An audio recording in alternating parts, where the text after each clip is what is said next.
Hello नमस्कार, welcome to Kargil news India. मैं आस्था शर्मा। तो आइए आज की बड़ी खबरों पे नजर डालते हैं। अमेरिका का एक अपाचे हेलीकॉप्टर स्ट्रेट ऑफ हॉर्मस के पास दुर्घटनाग्रस्त हो गया। हालांकि दोनों क्रू मेंबर्स को सुरक्षित बचा लिया गया। फिलहाल यह साफ नहीं है कि हेलीकॉप्टर ईरानी हमले, तकनीकी खराबी या किसी अन्य कारण से गिरा।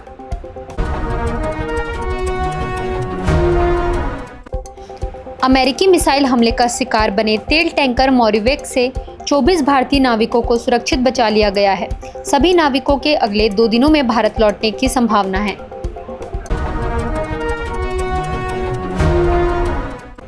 फिच रेटिंग्स ने वित्त वर्ष 2026-27 के लिए भारत की जीडीपी वृद्धि दर का अनुमान घटाकर 6.4% कर दिया है। एजेंसी के मुताबिक अमेरिका ईरान संघर्ष और बढ़ती महंगाई आर्थिक विकास की रफ्तार को प्रभावित कर सकती है।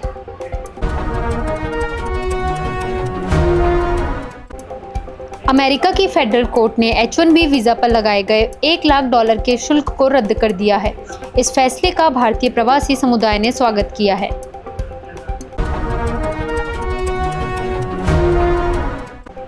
तृणमूल कांग्रेस में बढ़ती अंदरूनी कलह के बीच सरकार को डिलिमिटेशन बिल पास होने की उम्मीद दिखाई दे रही है।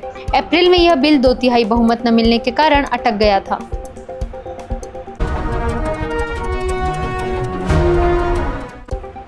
तृणमूल सांसद काकोली घोष ने 19 बागी सांसदों के साथ एनडीए को समर्थन देने का ऐलान किया है। इस घटनाक्रम ने ममता बनर्जी की मुश्किलें और बढ़ा दी हैं। अमेरिकी राष्ट्रपति डोनाल्ड ट्रंप ने दावा किया है कि ईरान के साथ समझौता सिर्फ 1 घंटे में हो सकता है। उन्होंने कहा कि बातचीत में अब कोई बड़ा मुद्दा बाकी नहीं है। भारत ए के युवा बल्लेबाज वैभव सूर्यवंशी ट्राई सीरीज के पहले मुकाबले में सिर्फ 14 रन बनाकर आउट हो गए। शॉट खेलने की जल्दबाजी में विकेट गंवाने के बाद श्रीलंकाई गेंदबाज ने जोरदार जश्न मनाया। इजरायल और ईरान के बीच हमलों पर विराम लगने से कच्चे तेल की कीमतें स्थिर बनी हुई है। तनाव कम होने से अमेरिका ईरान शांति वार्ता को भी राहत मिली है। डोनाल्ड ट्रंप ने बेंजामिन नेतन्याहू से हमले रोकने की अपील की है। बताया जा रहा है कि दोनों नेताओं के बीच मतभेद अब खुलकर सामने आ रहे हैं। रिपोर्ट्स के मुताबिक ट्रंप ने नेतन्याहू से कहा, बीबी संभल कर रहिए। इसके बाद इजरायल ने ईरान पर प्रस्तावित बड़े हमलों को सीमित कर दिया। कश्मीर में आतंकवाद विरोधी अभियानों में साहस दिखाने वाले जवानों को शौर्य चक्र से सम्मानित किया गया। राष्ट्रपति भवन में आयोजित समारोह में प्रधानमंत्री नरेंद्र मोदी और रक्षा मंत्री राजनाथ सिंह मौजूद रहे।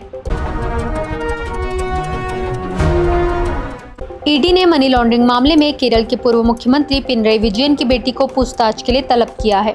जांच एजेंसी ने 2.78 करोड़ रुपए के संदिग्ध लेनदेन का आरोप लगाया है। संयुक्त राष्ट्र की रिपोर्ट के बाद भारत ने पाकिस्तान के हमलों को अफगानिस्तान की संप्रभुता पर हमला बताया है। रिपोर्ट के अनुसार इस साल के पहले 3 महीनों में 372 नागरिक मारे गए और 397 घायल हुए। केंद्र और पश्चिम बंगाल सरकार के बीच समझौते के बाद राज्य में आयुष्मान भारत योजना लागू होगी। साथ ही 4 साल बाद मनरेगा योजना भी दोबारा शुरू कर दी गई है।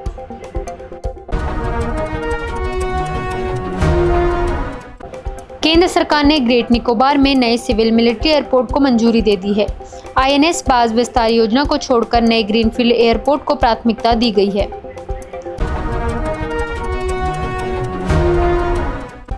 तृणमूल कांग्रेस में टूट के बाद एनडीए लोकसभा में 2/3 बहुमत के और करीब पहुंच गया है। इससे महिला आरक्षण और डिलिमिटेशन बिल जैसे बड़े संवैधानिक संशोधनों का रास्ता आसान हो सकता है। ये थी आज की बड़ी खबरें। बने रहिए कारगिल न्यूज़ इंडिया के साथ। मैं आस्था शर्मा। धन्यवाद।